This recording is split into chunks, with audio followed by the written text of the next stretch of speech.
كما يحب ربنا ويرضى.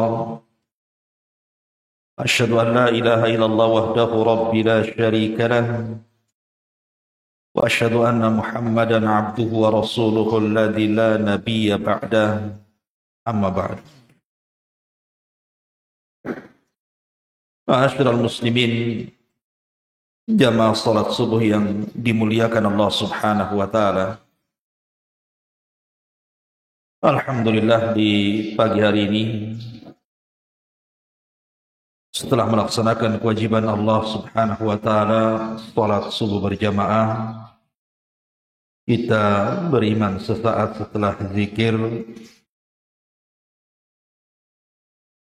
Kita mendengarkan beberapa kalamullah dan hadis-hadis Nabi SAW. Semoga menjadi bekal kita selama perjalanan hidup kita. Sebagai faedah pagi, ada sebuah hadis yang termasuk dari Thulathiyatul Nabi. Hadis yang bicara tentang 3 perkara yang sangat menakutkan, yang disabdakan Nabi SAW dalam sebuah hadis dari sahabat Malik ibn Al-Huwairith. Dan hadis ini disahihkan oleh Syekh Nasiruddin Al-Albani rahimahullah ta'ala dalam kitabnya Sahihut Targhib. Hadis yang ma'ruf, yang sering kita dengar. Sa'ida Rasulullah sallallahu alaihi wasallam al-mimbar. Satu hari Nabi sallallahu alaihi wasallam naik ke atas mimbar. Falamma araqa utbatan atau atabatan. Ketika Nabi SAW mulai naik kepada tangga mimbar tersebut, qala, maka Nabi SAW mengatakan amin. Kemudian Nabi SAW raqiya ukhra, naik ke mimbar berikutnya, faqala, dan dia juga mengatakan amin. Thumma raqiya atabatan thalithatan, sampai Nabi SAW naik ke mimbar yang ketiga. Faqala Nabi SAW amin, maka Rasul pun mengatakan amin. Thumma qala, kemudian Nabi SAW bersabda, atani Jibril, Jibril telah mendatangi aku.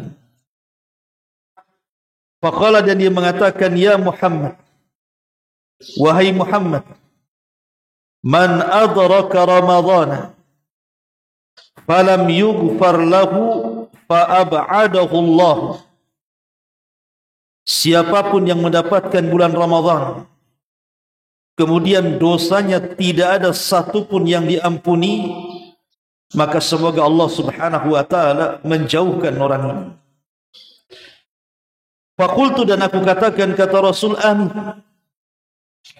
Qala, maka Nabi SAW kemudian bersabda lagi, menirukan ucapan Jibril, wa man adraka walidayhi aw ahadahuma fadakhala an-nara fa'ab'adahu Allah. Barang siapa yang mendapatkan kedua orang tuanya atau salah satu dari kedua orang tuanya masih hidup, tapi justru memasukkan ia ke neraka, maka semoga Allah Subhanahu wa taala menjauhkan orang ini. Kemudian kata Nabi SAW, faqultu amin, aku pun katakan amin. Qala, maka kemudian Nabi SAW juga menirukan doanya Jibril, mengatakan, wa man dzukirta indahu falam yusalli alaika. Maka siapapun yang namamu disebut di sisinya kemudian dia tidak bersalawat kepadamu, fa'ab'adahu Allah, maka semoga Allah menjauhkan orang itu. Qala, maka Rasul mengatakan, faqultu amin, aku pun katakan amin. Hadis ini banyak versinya. Dan ini salah satu lafaz yang disebutkan oleh Syekh Nasiruddin Al-Albani rahimahullahu ta'ala dalam kitabnya Sahih Targhib. Perhatikan hadis ini. Hadis ini ikhwatu fiddin muliakan Allah Azza wa Jalla, termasuk dari thulathiyatun Nabi. Thulathiyah itu artinya Nabi SAW itu kan salah satu mukjizatnya adalah memiliki jawami'ul kalim. Jawami'ul kalim itu ucapannya singkat tapi syarat dengan makna. Itulah jawami'ul kalim namanya. Kalau kita kan tidak, kita banyak bicara tetapi intinya sedikit, itu kita. Kalau Nabi justru sedikit bicara, singkat ucapannya tapi syarat dengan makna. Makanya banyak kemudian hadis-hadis Nabi itu berupa thulathiyah, menyebutkan 3 perkara, 3 perkara, 3 perkara, atau terkadang 4 perkara. Lah ini termasuk thulathiyatun Nabi sallallahu alaihi wasallam. Lah Nabi sallallahu alaihi wasallam di sini menghikayatkan tentang doanya Jibril alaihi salatu wasallam yang minta diaminkan. Dan aminnya Nabi sallallahu alaihi wasallam adalah bentuk kecelakaan kepada siapapun yang terkena doanya Jibril alaihi salatu wasallam. Anda bisa bayangkan kalau yang mendoakan doa ini adalah Sayyidul Malaikah, pemimpinnya para malaikat Jibril. Kemudian yang mengaminkanlah Sayyidul Anbiya'i wal Mursalin, pemimpinnya para nabi dan rasul. Kemudian yang menyaksikan adalah khairun nas, sebaik-baik manusia para sahabat. Doa mana lagi yang tidak akan diijabahkan? Yang berdoa Jibril, yang mengaminkan Rasul, yang menyaksikan pula para sahabat. Berarti doa ini sangat mustajab dan sangat membahayakan. Yang pertama di sini, di mana Jibril alaihi salatu wasallam berdoa dan minta diaminkan oleh Nabi sallallahu alaihi wasallam, beliau mengatakan, "Man adraka Ramadan, barang siapa yang mendapatkan bulan Ramadan, falam yughfar lahu, kemudian satu dosa pun tidak diampuni dia, fa ab'adahu Allah, maka semoga Allah Subhanahu wa taala menjauhkan orang ini, menjauhkan dari surga." Ma'asyiral muslimin yang dimuliakan Allah Subhanahu wa taala, sebagian para ulama ketika memberikan catatan kepada kalimat yang pertama ini, apa yang membuat manusia itu rugi di bulan Ramadan? Padahal bulan Ramadan itu hampir semua amalan-amalan yang dianjurkan itu pahalanya menghapuskan dosa. Seperti berpuasa menghapuskan dosa, salat malam menghapuskan dosa, menghidupkan malam Lailatul Qadar menghapuskan dosa. Dan itu tercantum dalam hadis Nabi sallallahu alaihi wasallam, "Man shama Ramadhanan," wa fi riwayatin "Man qama Ramadhanan," wa fi riwayatin "Man qama Lailata Qadrin imanan wa ihtisaban, ghufira lahu ma taqaddama min dhanbi." Barang siapa yang puasa, dalam riwayat barang siapa yang tarawih, dalam riwayat barang siapa yang menghidupkan malam Lailatul Qadar, penuh iman dengan kewajibannya dan juga mengharap pahalanya, Allah ampuni dosa-dosanya. Artinya ibadah-ibadah vital di bulan Ramadan itu semua pahalanya menggugurkan dosa. Makanya wajar kalau Ramadan itu termasuk syahrul maghfirah, bulan mudah diampuni dosa-dosa kita. Tapi Nabi SAW ketika mengaminkan doanya Jibril, beliau mengatakan bahwa ada orang-orang yang masuk Ramadan, keluar Ramadan, satu dosa pun tidak diampuni. Maka orang ini orang yang paling celaka, ikhwan. Lalu apa penyebabnya? Di sini ada 7 penyebab yang disebutkan para ulama. Yang pertama, al-ghaflatu anin niyati wa adamul ihtisabil ajr. Kita lalai dengan niat. Dan kita lalai juga sehingga tidak mengharap pahala Allah Subhanahu wa taala. Dari awal masuk Ramadan itu sudah tidak ada niat. Tidak ada niat puasa. Sekalipun puasa ya karena melihat orang puasa, saya puasa. Melihat orang tarawih, saya ikut tarawih pula. Melihat ada orang membaca Quran, ikut-ikutan dia membaca Quran. Bukan karena dia niat ingin memakmurkan Ramadan. Dan tidak ada harapan mendapatkan pahala dari Allah Azza wa Jalla. Maka ini juga salah satu kerugian. Makanya Nabi SAW mengatakan, Rubba sa'imin laisa lahul jaza illal ju'i wal atfi. Berapa banyak orang yang berpuasa itu tidak mendapatkan apa-apa, kecuali hanya lapar dan dahaga saja.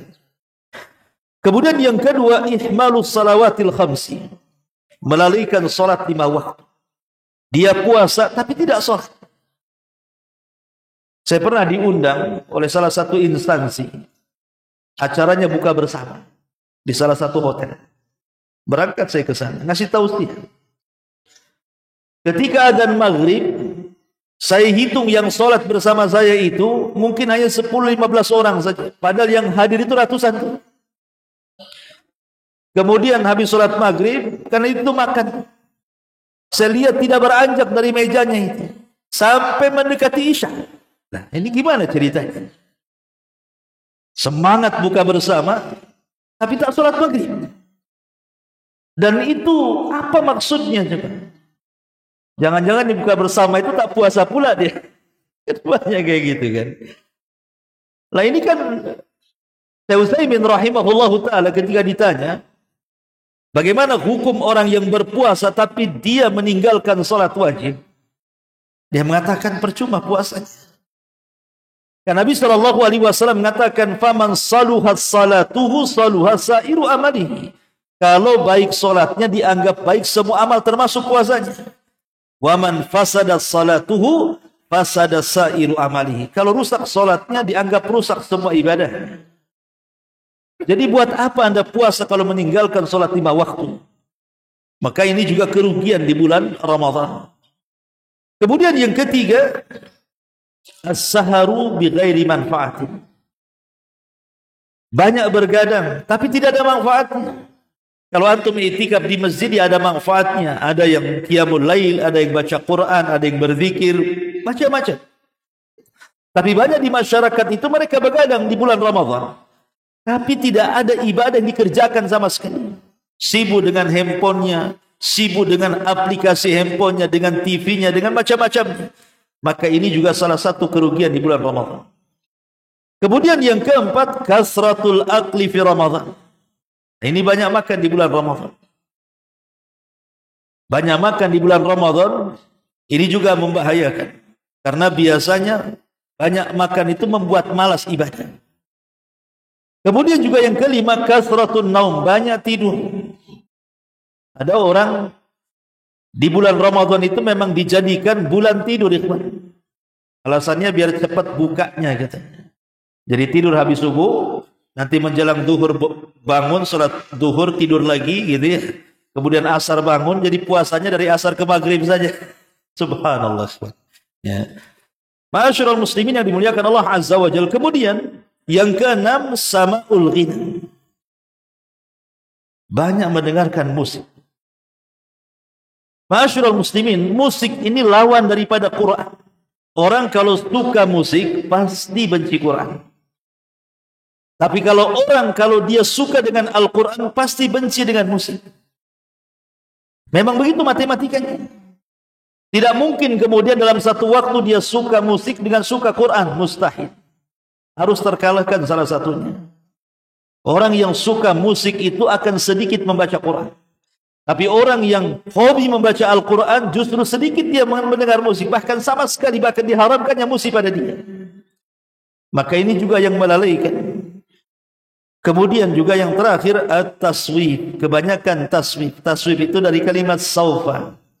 Hanya angan-angan saja. Ya kepengen ini, kepengen itu. Tetapi tidak dikerjakan. Pengen tobat tapi tak tobat-tobat. Itu namanya taswif. Mengulur-ulur waktu karena angan-angan. Lah inilah 7 perkara yang bisa merugikan Ramadan kita. Ini fakrah yang pertama.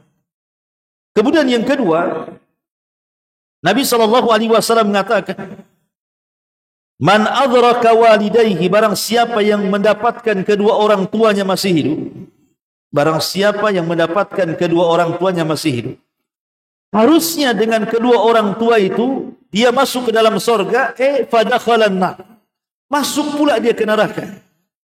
Maka Rasul mengatakan fa'ab'adahu Allah, semoga Allah menjauhkan orang ini dari surga. Na'udzubillah ikhwan. Orang tua kita itu ikhwan, satu di antara jalan menuju surga. Hasan Al-Basri rahimahullahu taala, seorang imam sayyidut tabi'in. Satu hari dia menangis. Ketika ditanya oleh murid-muridnya, dia mengatakan, "Lima tabki ya imam?" Kenapa anda menangis wahai imam? Maksudnya sekelas anda bisa menangis. Bukankah amalan anda sudah banyak, macam-macam dipuji oleh murid-muridnya? Tapi Imam Hasan Al-Basri mengatakan, waihakum, celaka kalian. Kemarin aku memiliki 2 pintu surga. Sekarang hanya tinggal 1 pintu karena yang satunya sudah tertutup. Artinya karena salah satu orang tuanya meninggal dunia, sehingga pintunya tinggal 1 lagi. Dari sini menunjukkan bahwa terkadang ada orang mencari surga itu jauh entah kemana-mana. Padahal dalam rumahnya itu ada surga. Apa itu? Birrul walidain. Karena durhaka kepada orang tua itu bisa mengakibatkan kita masuk ke dalam neraka. Satu hari Abdullah ibn Abbas radhiyallahu anhuma pernah ditanya tentang birrul walidain. Tapi Abdullah ibn Abbas tidak menjawab dan mengatakan, kalau aku jelaskan birrul walidain teramat sangat panjang. Butuh waktu.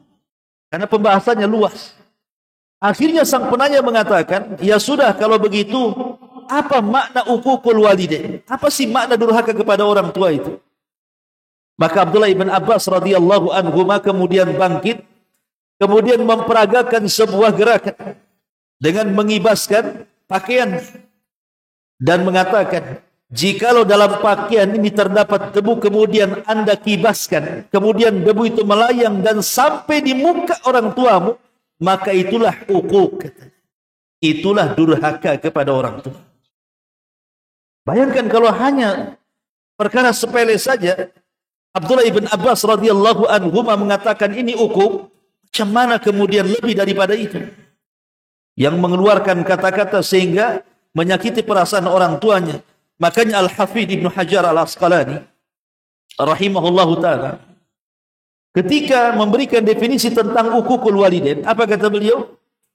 Beliau mengatakan al-uquq wa huwa al-qat' wal muradu bihi sudurun ma yata'adza bihi al-walid min waladihi min qaulin aw fi'lin illa fi syirkin aw ma'siyatin. Beliau mengatakan durhaka adalah al-qat'u, memutus. Maknanya memutus di sini artinya dada-dada yang tersakiti dari dada-dada orang tua karena disebabkan anaknya. Boleh jadi mungkin ucapannya, boleh jadi mungkin perbuatannya, kecuali dalam hal kesyirikan atau maksiat itu berbeda. Artinya di sini bahwa Al-Hafidh Ibnu Hajar rahimahullahu ta'ala ketika menjelaskan tentang uququl walidain itu lebih kepada perasaan. Bagaimana menjaga perasaan orang tua. Maka kalau kita melihat satu kisah ya dalam Quran itu, kisah Nabi Allah Yusuf alaihi salam.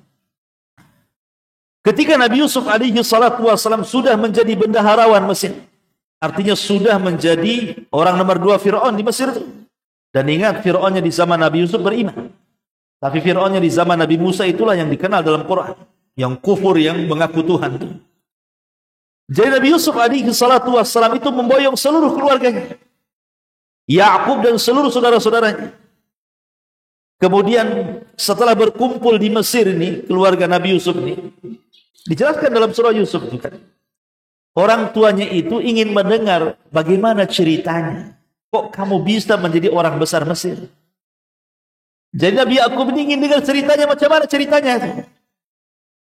Akhirnya Nabi Yusuf alaihi salatu wassalam menceritakan, tapi tidak secara detail. Dia tidak menjelaskan perjalanan hidupnya dari awal. Justru dia hanya menjelaskan perjalanan hidup dari penjara sampai dia menjadi orang nomor 2 Mesir. Coba bayangkan, Nabi Yusuf bisa saja bercerita perjalanan hidupnya mulai dari usia dia 10 tahun, kemudian oleh saudara-saudaranya dimasukkan ke dalam sumur, akhirnya kemudian dibawa oleh pedagang, kemudian dijual dengan sangat murah. Kan bisa saja Nabi Yusuf menceritakan seperti itu kan. Tapi cerita ini kan bisa melukai perasaan orang tuanya. Maka tidak diceritakan. Langsung disingkat ceritanya. Langsung dari penjara aja. Keluar dari penjara kemudian jadi orang nomor 2. Dari sini istinbat para ulama tentang bagaimana Nabi Yusuf mengajarkan kepada kita birrul walidain, menjaga perasaan orang tua. Padahal Nabi Yusuf kalau menceritakan bisa saja. Dari sini betul kata Al-Hafidz Ibnu Hajar rahimahullahu taala bahwa uququl walidain itu lebih kepada perasaan. Kalau sampai kita melukai perasaan orang tua, maka itulah uququl walidain. Baik dengan ucapan kita ataupun dengan perbuatan kita. Ma'asyiral muslimin yang dimuliakan Allah Subhanahu wa taala. Oleh karena itulah bersyukurlah antum kalau masih hidup 2 orang tua, karena bagaimanapun banyak orang yang menyesal ketika orang tua sudah meninggal. Banyak orang yang kemudian datang ke saya atau curhat atau tanya, ya. Dulunya ketika orang tuanya masih hidup dia durhaka kepada orang tuanya. Ketika sudah meninggal baru terasa. Dan mengatakan, apakah ada kesempatan saya untuk berbuat baik kepada orang tua saya? Banyak orang yang seperti itu. Apakah kemudian menunggu orang tua meninggal, baru kemudian kita terpikir untuk birrul walidain? Di mana akal kita? Padahal tidak ada sekalipun umpamanya nih, antum ini anak yang soleh. Memberi tanah seluas-luasnya hektaran sama orang tua. Membuatkan apartemen 100 tingkat, saking tingginya mereng apartemennya. Untuk orang tuanya. Seandainya semua kekayaan kita diberikan kepada orang tua sekalipun, itu belum apa-apa berbuat baik kita kepada mereka. Perhatikan kisah Abdullah bin Umar radhiyallahu anhu. Jadi ada seseorang meminta fatwa kepada Ibnu Umar karena dia sudah membawa orang tuanya melaksanakan manasik haji dengan cara digendong dia. Karena orang tuanya lumpuh, digendong. Apabila kemudian orang tuanya buang hajat, maka dia turunkan, dia bersihkan tuh kotorannya, kemudian digendong lagi. Manasik haji ini bukan sehari 2 hari. Dimulai tanggal 8, diakhiri tanggal 13 kan begitu. Artinya beberapa hari. Dan manasik haji ini berat. Tawafnya, sa'inya, lempar jumrohnya, macam-macamnya kan begitu. Lelah dia digendong orang tuanya. Jadi dia datang kepada Ibnu Umar bertanya soal apakah sudah cukup berbuat baik kepada orang tua? Apa kata Ibnu Umar? 1 kali hentakan nafas orang tuamu ketika melahirkan kamu, itu belum bisa kau tebus. 1 hentakan nafas saja, itu belum bisa kau tebus. Makanya ketika seseorang datang kepada Umar bin Khattab radhiyallahu anhu mengatakan, wahai Amirul Mukminin, saya sudah melakukan kepada orang tua saya sebagaimana orang tua saya sudah melakukan kepada saya. Jadi kalau orang tua saya dulu waktu kecil menyuapi saya, menceboki saya, memakaikan pakaian kepada saya, sekarang aku lakukan hal yang sama. Orang tuaku sampai sakit kurus, ku nikmati membuang kotorannya, menyuapinya, menggunakan pakaiannya. Pokoknya apa yang dilakukan orang tua saya persis seperti apa yang saya lakukan kepada dia. Apakah sudah bela? Maksudnya, apakah sudah sama berbuat baik orang tuaku kepadaku dengan berbuat baik aku kepadanya? Apa kata Umar bin Khattab radhiyallahu? Tidak sama. Kenapa? Anggaplah sama perbuatan apa yang dilakukan orang tua kepada kita dengan apa yang kita lakukan kepada orang tua. Anggaplah sama. Dia menceboki, kita menceboki dia. Kita menyuapi, kita juga disuapi dia. Dan begitu seterusnya. Umar bin Khattab mengatakan begini.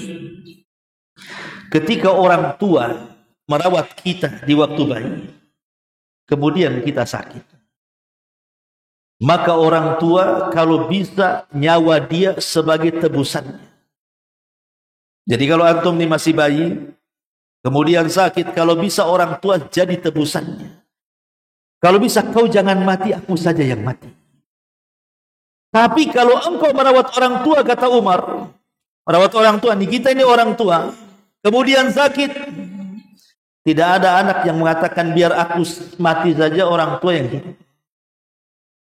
Kebanyakan kalaupun orang tua meninggal, paling tinggi ucapan kita apa? Ya, sudah tua. Wajar. Sudah faktor U. Itu alasan kita. Sudah waktunya. Orang tua meninggal anak itu bisa sedihnya berbulan-bulan. Tapi kalau kita kehilangan orang tua sehari 2 hari sedihnya kan. Habis itu tanya berangkas. Mana sertifikat? Sibuk tanya di mana notaris kan gitu. Itulah bedanya kata Umar bin Khattab radhiyallahu anhu. Jadi merawat orang tua kepada kita itu diharapkan supaya kita hidup. Tapi kita merawat orang tua diharapkan supaya orang tua cepat mati. Itu masalahnya. Ya. Lah inilah kenapa tidak akan selamanya bisa kita ini menandingi orang tua kecuali satu kondisi kata Nabi. Kalau orang tua kita tertawan dalam peperangan, kemudian menjadi budak, kemudian kita merdekakan orang tua kita, baru sepadan kata Nabi. Selain itu tidak ada. Ma'asyiral muslimin yang dimuliakan Allah Azza wa Jalla. Ini yang kedua. Kemudian yang ketiga, Nabi SAW mengaminkan kecelakaan kepada orang yang disebutkan namanya, yang bersalawat kepada Nabi SAW, tapi kita tidak mau bersalawat kepada Nabi. Nabi SAW mengatakan bahwa sebakhil-bakhilnya orang bakhil bukan kalau antum dimintai uang antum tak mau ngasih, dimintai zakat atau sumbangan atau sedekah antum tak mau masuk. Iya, itu juga bakhil.